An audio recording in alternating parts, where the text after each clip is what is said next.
Hello, everyone, and welcome to the Light the World podcast. And today, I am at the historic Ephrata Cloister. What used to be a thriving religious settlement is now a restored and preserved historical site. And today, I am with Elizabeth, and if you would like to introduce yourself, please go ahead. Sure. I'm Elizabeth Berthod. I am the site administrator here at Ephrata Cloister. I've been here as the site administrator, site director since 2008. That's amazing. And I understand that this place has a lot of historical significance to this area, to early American history. The man, Conrad Beisel, who started this place, is quite an interesting figure himself, having grown up in Germany, traveling here due to escape basically religious persecution, and starting this whole monastic movement in Ephrata. Could we just talk about that starting with Conrad Beisel's background? What was his background like? Where did he grow up? What was his socioeconomic state? All that stuff. So Conrad Beisel was born on my birthday in March 1st, 1691. He's a bit older than I am. Okay. He was born in Eberbach, Germany. His father was dead had died before he was born. And his mother dies when he's 8 years old. Do we know from what exactly? No, we don't know from what. Could be anything. Illness was just part, and death was part of daily life at that time. The Beisels ran a bakery in Eberbach, Germany, where he was born. And so it's not that big of a stretch that his older brother apprentices him to another baker to learn the baking trade. And that's basically higher education in the 17th. Apprenticeship, you're saying, was like the higher education? It was a way that you could assure that your children had a trade and actually move them up the socioeconomic ladder. So was he expected to be a baker since he grew up a baker? Is that was part of the culture, or could he have kind of been any trade? He could have gone and done something else, but it's probably easiest for his brother to negotiate with another baker. Okay. Sort of the family business, if you will. So he learns the baking trade, and as part of the apprenticeship, you become a journeyman, and you travel around and work with other bakers. And it's during that time that he becomes exposed to a variety of other religions. At that time in Germany, there are 3 recognized religions: the Lutheran Church, the German Reformed, and the Roman Catholic. But at the same time, there are other groups popping up here and there that are looking to reform the churches. And it's a story as old as time. Christianity was to reform the churches. Martin Luther reformed the churches. So it's a story as old as time. And Beisel becomes involved with a group of pietists. At that time, church was mandatory. And he was found to be meeting with this group of pietists and was expelled from that particular region as a punishment. What are the pietists? If you could explain them to a little bit.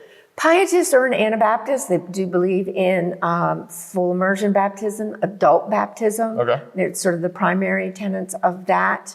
He also becomes involved with a group of mystics, following the writings of a German mystic by the name of Jakob Burma.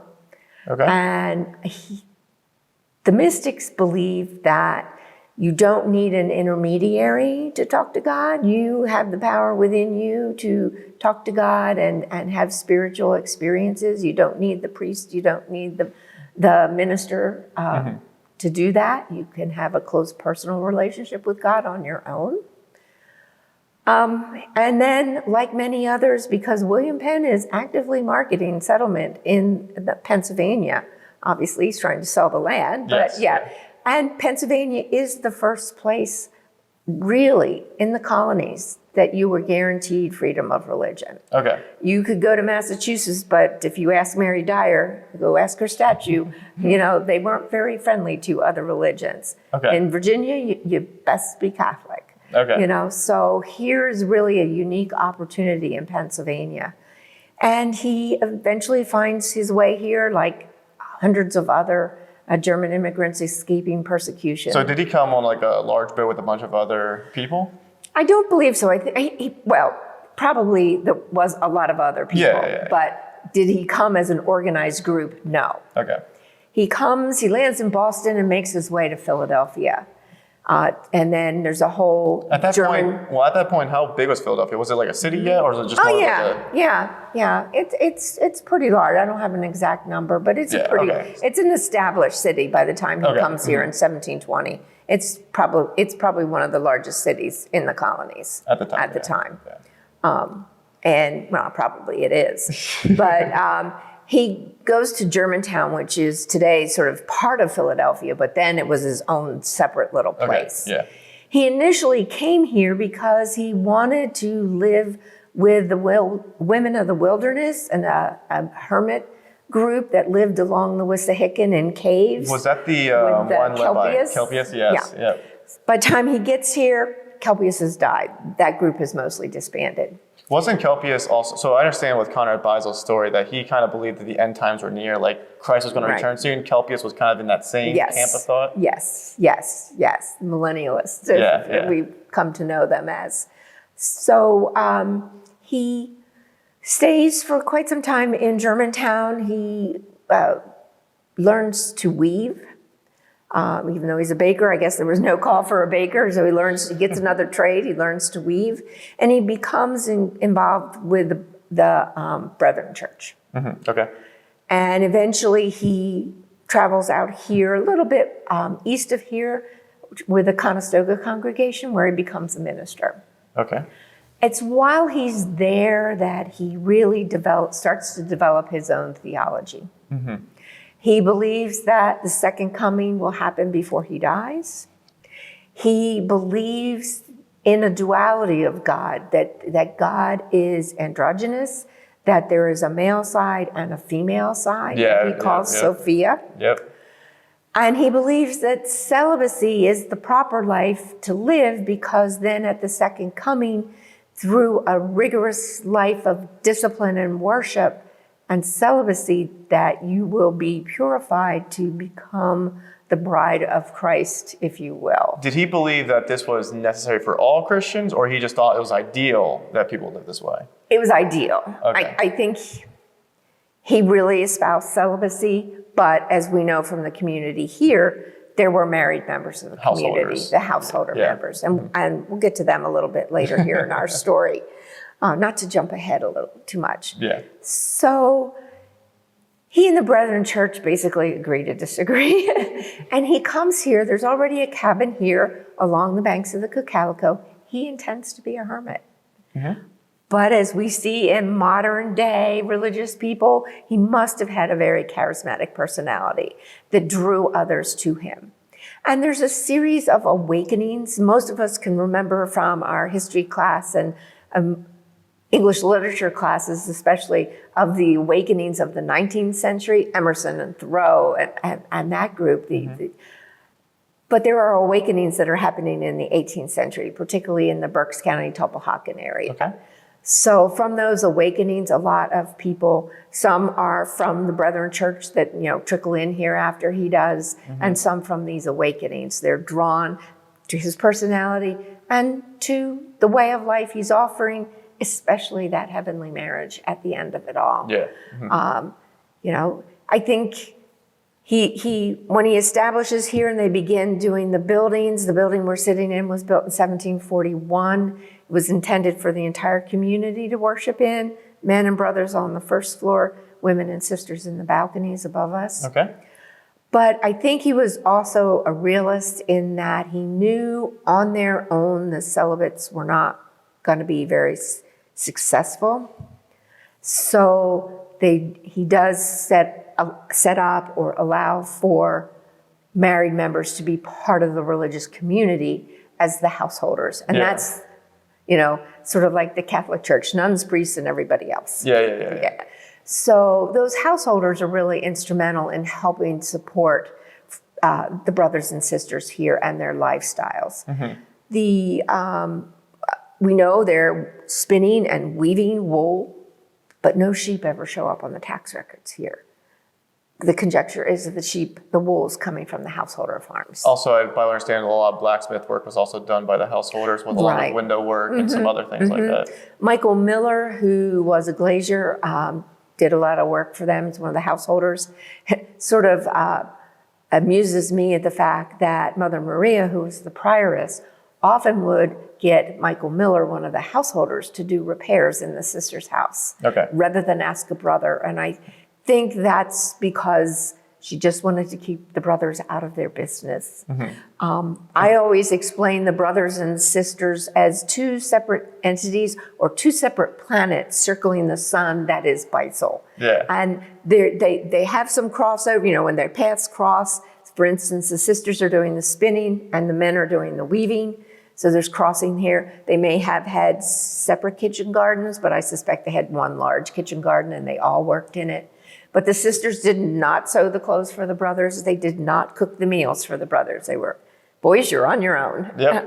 So they're sort of separate but equal.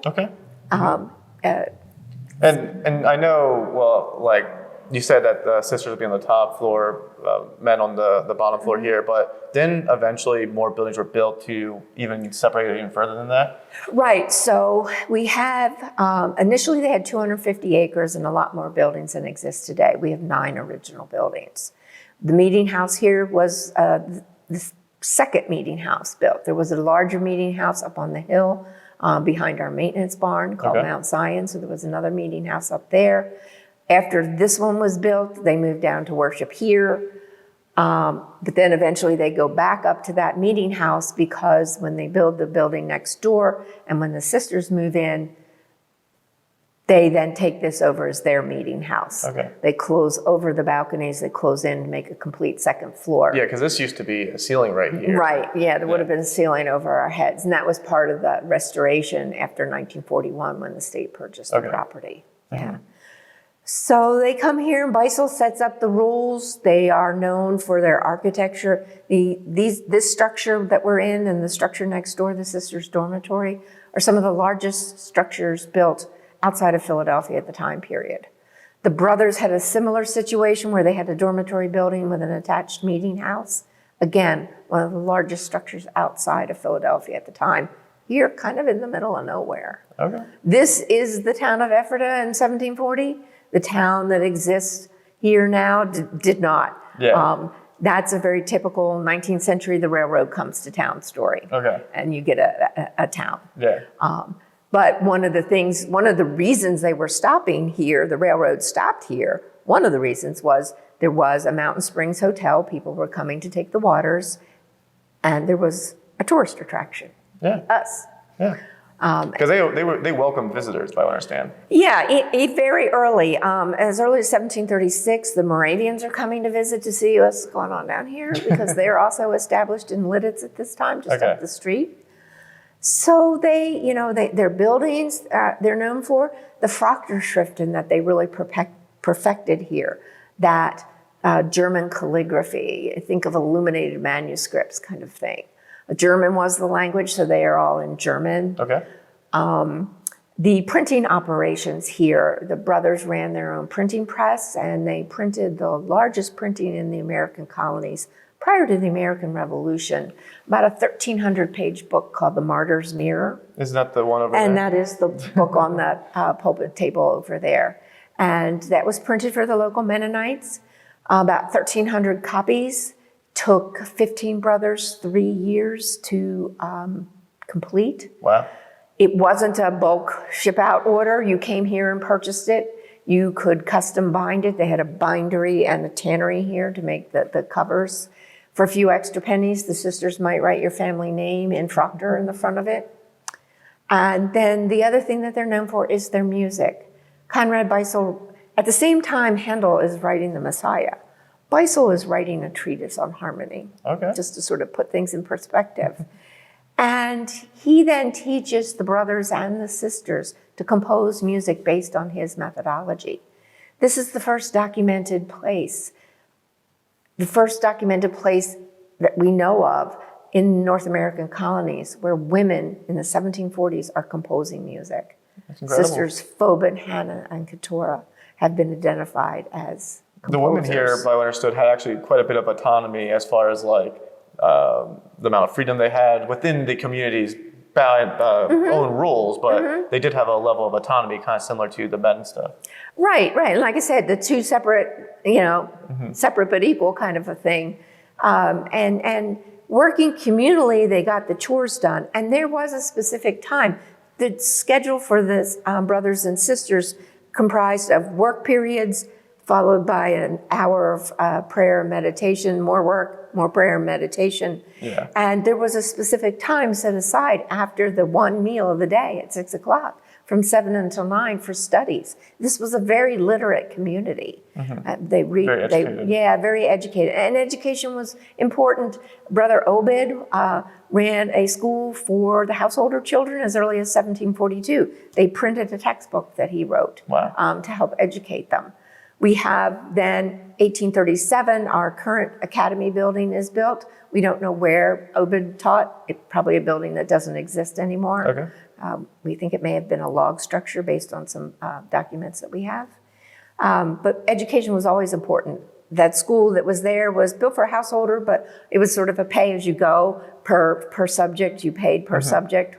And eventually, when the Public School Act is enacted, it becomes a public school. Okay. Yeah. And talking about kind of like education and some of the things they were known for, this makes me think of the idea that they also had their own like routine that you were referencing to earlier about times for prayer, times to study, times for this and that. Could you kind of explain a little bit of what that routine looked like on a day-to-day basis? Sure. And some of the other maybe what some people might perceive as peculiar practices like the wearing of the white garments and things like, just kind of talk about their everyday life to a certain extent. So the dress of the brothers and sisters was a white robe or an unbleached color, flax or woolen robe based on the Capuchin monk habits. And the whole idea behind that was to hide the human form, to make everybody the same. Okay. Householders did not have to follow that rule. They tried that for a while, it was not very practical. And so the householders just wear the same clothes everybody else in the world is wearing at the time period. But the brothers and sisters here are wearing their white robes. And that's to hide the human form. They are rising at 5 in the morning when they have prayers and meditations in their sleeping chambers. You have your own bedroom here, which is a little different than if you live in one of the householder families where you might be sharing the whole room with the family, or at least your siblings. Maybe mom and dad have a separate, depending on how big your house is. Yeah. And you're probably sharing the bed too, especially in the wintertime to stay warm. So they're going to rise at 5, have an hour of prayers and meditation, report to wherever they've been assigned to work for that day at 6 o'clock. They'll work through till 9 when there's another hour break for prayers and meditation. They'll work through till noontime when there's another hour for prayers and meditation. And the prayers and meditations, are these private prayers or communal? I think they're private. I think they may retreat to their own sleeping chambers to do. There may be some that would gather as a group, perhaps, but I think they were quiet, contemplative times. Okay. Then that's the longest period then, from 1 to 5 of work. Obviously, it's agricultural community, so in the spring they be working on planting, summer taking care of the gardens, harvesting in the fall and preserving fruits and vegetables in the fall, that kind of thing. Spinning is always going to be part of things here to make enough thread for the weavers to make the cloth to supply the habits. Basket making, the printing press for the brothers, farming, of course, for the brothers. So there was a variety of, furniture making. The brothers made most of the furniture in these places, in addition to the buildings. So 5 o'clock, it was another break for prayers and meditation. And then at 6 o'clock in the evening, the only prepared meal was served. They are primarily vegetarians. Israel Acrelius, who was a Swedish minister who visited, kept a journal that's later published. And he dined with the brothers one night and said they enjoyed barley boiled in milk, pumpkin mush, bread, butter, and water. Nice. Yeah, I'm not a big pumpkin fan, so I always think, I would not have done well. And that was the only meal because, by what I understand, Beisel thought it was very important that they don't eat too much, they don't sleep that much, they really keep themselves from most worldly comforts. Well, what the celibates are doing, everything that the celibates do here is to prepare themselves, mind, body, and spirit, for that heavenly marriage that he's promised them. Okay. They're trying to prepare their bodies to be as godlike as possible. Nowhere in the Bible does it say God eats. So they're preparing for that. Fair enough. Same, then at 7, there was the studies from 7 to 9, and 9 o'clock was bedtime, where you would retire to your sleeping chamber and your 14-inch wide wooden bench and your wooden block for a pillow. Comfortable. Comfortable. Again, God doesn't sleep. God only rests. And he could come at any time, so you don't want to be too sound asleep. That's why at midnight. So at midnight then, Beisel believes that the second coming will happen sometime between midnight and 2 one night. So at midnight, the celibates would rise, the sisters would come over here to this meeting house, the brothers would rise from their beds in their brother's house and go to their meeting house, where they would have a watch service to await that second coming. Yeah, I mean, I guess also I think he took some inspiration from the passage that talks about how Jesus will return like a thief in the night. Correct. Okay. Correct. Yep. Correct. I'll go back to that in a minute. Let's finish this out. So at 2 o'clock, if nothing happened, back to your comfy bed and rest again until 5 in the morning. Get up and do it again. This group worshiped on Saturday. So this would be a Sunday through Friday schedule. Yeah. Saturday was given over entirely to prayers and worship, and minimal food would have been cooked. They may have just had bread and cheese, on a Saturday, something that was already prepared, just a matter of cutting the pieces. Okay. And they wouldn't have worked on that day, I'm assuming, for the most part. No, they would not have worked on that day. To go back to the nighttime habits were much different than they are today. There's no ambient light, and when it's dark, it's really dark. Yeah. And so you go to bed so early that their circadian rhythms are much different than ours. You go to bed early and you do experience, even though the householders don't follow this schedule, they live like everybody else, except they come to worship here on Saturdays. Everybody's schedule was, you didn't sit up late at night burning a candle to read a book, because candles were hard to make. They were expensive to buy.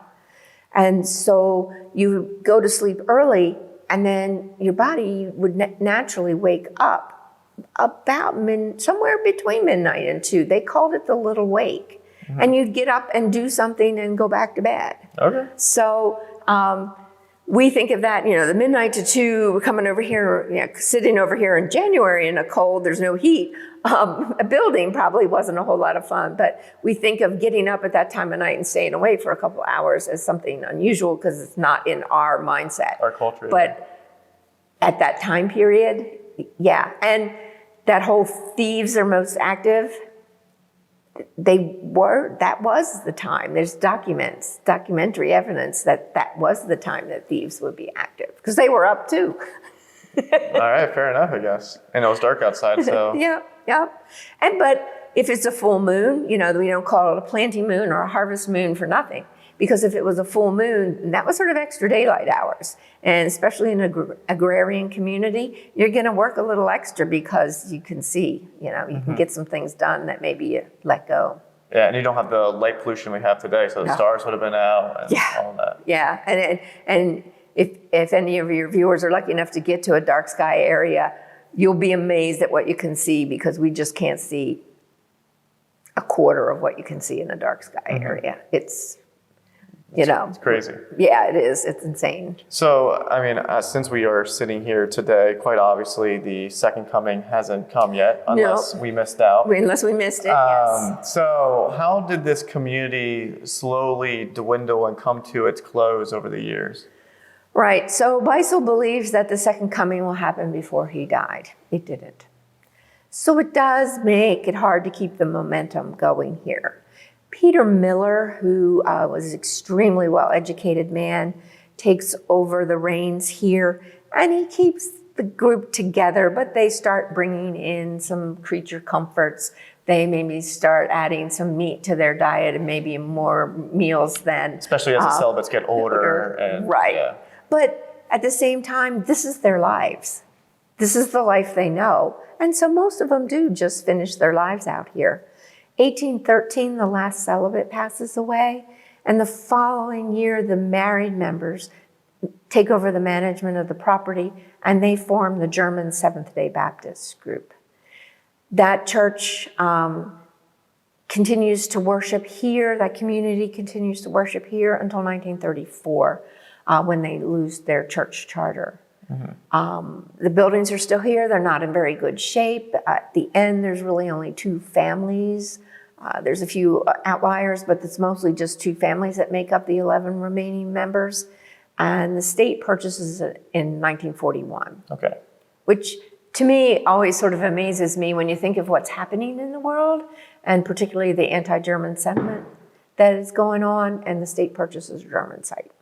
So you kind of have to give the people in charge credit for their foresight to preserve this place at that period of time. Definitely, yeah, because with the whole World War II and stuff going on, it definitely could have, this place could have been torn down just because of the sentiment alone. Yep. And that's an ongoing problem. As the restoration begins, G. Edwin Brumball, who's the first restoration architect, has trouble getting supplies, getting men who know how to do what he needs done, because he used traditional methods to replace items, make the siding, make the shingles. And those people are overseas. So he's continually, there's this tug of war going back and forth between the commission and Brumball, with the commission, will you get this done? And Brumball saying, I can't, there's nobody to do the work. I can't find people who know how to do the work. I can't get the materials. So there's this back and forth a lot between the commission and Brumball with all these problems. Yeah. Which, again, to start something like this at that time period always just kind of amazes me. And I'm grateful for it, because these are beautiful buildings and deserved it. Yeah, they're just... Luckily, they have been preserved, and it did work out in the long run, at least for some of the buildings remaining in the community that remains. Yeah. And I'm very excited because we just received a National Park Service semi-sesquicentennial grant for a large sum of money that will help us do a lot of repairs that need to be done. That's great. Some roofing, some siding. So we're very excited over the next 2 years to see that work happen. Yeah, and I'm glad that I'm able to come here and visit. And I know that you mentioned that quite a few people come through this area to visit this place, learn more about it, whether they be people who are local to the area, maybe they have an Anabaptist background, so they're familiar kind of with Conrad Beisel's religious history. Or perhaps they're just people from other states, other countries, or whatever, who have heard the stories and are interested in coming to visit. I don't know what that was. Box elder. It's box elder season. They're all over the buildings. It's just... But that's also something that's kind of amazing, that the wood has been preserved for the most part, and it fires, bugs. You would think that a lot of these buildings would have been destroyed by something like that.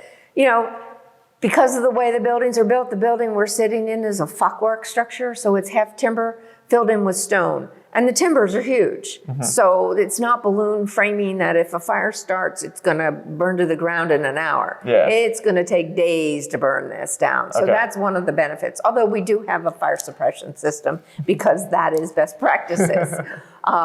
People who come and take a tour, it's very evident in the sister's house, and people, 18th century fire suppression system. But, and the sister's house is actually a log structure. It's a log house, a very long log house. Yeah. And its beams, again, are they're huge. So that's not something that's going to burn in minutes, or in an hour. It's going to take days to burn through all that. And the other buildings around, we do have one stone building, and that's our bakery building, which makes sense with the 2 bake ovens attached to that. You're firing a bake oven probably here twice a week at least. A regular housewife is going to fire her bake oven probably just once a week. Okay. Yeah. But here, because they're feeding at the height of the community, there's about 80 celibates. Okay. About 40 women and about 40 brothers. 200 some householders. Yeah, about 200 men, women, and children that live on their own farms. Yeah. There we go. And then here we are today with thousands of people being able to visit and learn about the history. We have We're still recovering some from the pandemic era, but we're beginning to see visitation go up a little bit. We had pre-pandemic, we had between 16 and 18,000 people. We're about at 13 to 14 right now. It varies, so it's continuing to go up. We have about 3,500, 4,000 school children who come here through here a year. We do school programs, and then there's the group motor coach tours that we have as well. So, and if anyone's interested in visiting, where could they check it out? So I advise you to check out our website, www.ephratacloister.org. Pretty simple. And we have a virtual tour on there that they could take, learn a little bit before. Our introductory video is also on the website. Okay. When they come here for a tour, the video is part of the tour. You start your tour with the video, and then a guide takes you through these two buildings, the Sisters House and the Meeting House, and then you self-guide around the rest of the property. There's 7 other historic buildings to visit. We have your typical brochure with numbers and everything to match that tells you a little bit about it, but we also have a cell phone tour that you can use on your phone.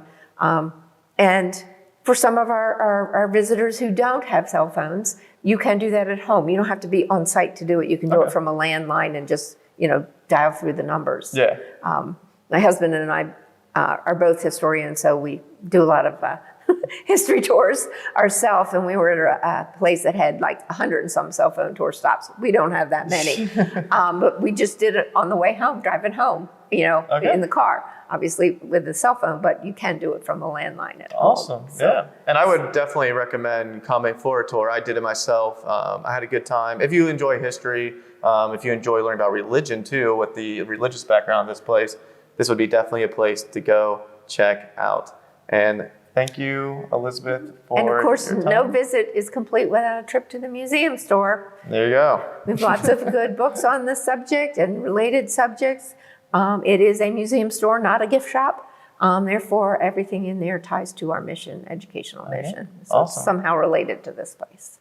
Well, thank you, Elizabeth, for the time today welcome. and for doing this interview with me and helping teach my audience more about this property. And as always, friends, go out there and light the world yourselves.